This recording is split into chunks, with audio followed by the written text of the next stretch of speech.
L'homme venait d'emménager dans sa nouvelle maison lorsqu'il découvrit un secret. Derrière un mur de la maison, il y avait une porte secrète. Il appela immédiatement sa femme. Mais lorsqu'ils ouvrirent la porte secrète, ils ne trouvèrent rien à l'intérieur. Cependant, au moment où sa femme franchit la porte en fer, les lumières derrière eux commencèrent à clignoter de manière étrange. Au début, Jack ne s'en soucia pas, pensant que c'était simplement un problème électrique. Il tourna alors et appela la compagnie d'électricité. Cependant, dès que sa femme sortit de la pièce, les lumières redevinrent normales. Rapidement, un technicien arriva pour inspecter les circuits, mais lorsqu'il vit les fils emmêlés et enchevêtrés, il expliqua qu'il n'avait jamais vu un tel réseau électrique. Il secoua la tête et déclara qu'il était impuissant. Cependant, en partant, il dit quelque chose qui fit instantanément dresser les cheveux de Jack. Avant qu'il ne déménage, la maison était abandonnée depuis longtemps.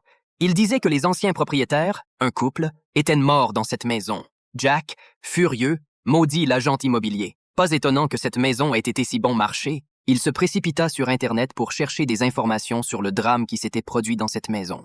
Autrefois, les propriétaires avaient été horriblement tués dans leur maison. Bien que le meurtrier ait été arrêté sur les lieux, son identité reste toujours un mystère. Même lui-même ne savait pas d'où il venait. Finalement, la police conclut qu'il avait des problèmes mentaux et l'envoya dans un hôpital psychiatrique. Il était clair que cette maison était hantée, mais Jack n'osa pas en parler à sa femme. Sa femme, qui était partie en secret avec lui, malgré l'opposition de toute sa famille, ne savait rien de l'histoire. Et lui, il n'était qu'un peintre déchu. Toutes ses économies ne lui avaient permis que d'acheter cette villa bon marché. Jack, découragé, se rendit dans cette pièce mystérieuse pour boire seul. Rapidement, une bouteille de vin se vida. Il ne s'attendait pas à ce qu'en disant, presque pour plaisanter, qu'il voulait une autre bouteille. La lumière se rallume et qu'une nouvelle bouteille apparaisse devant lui.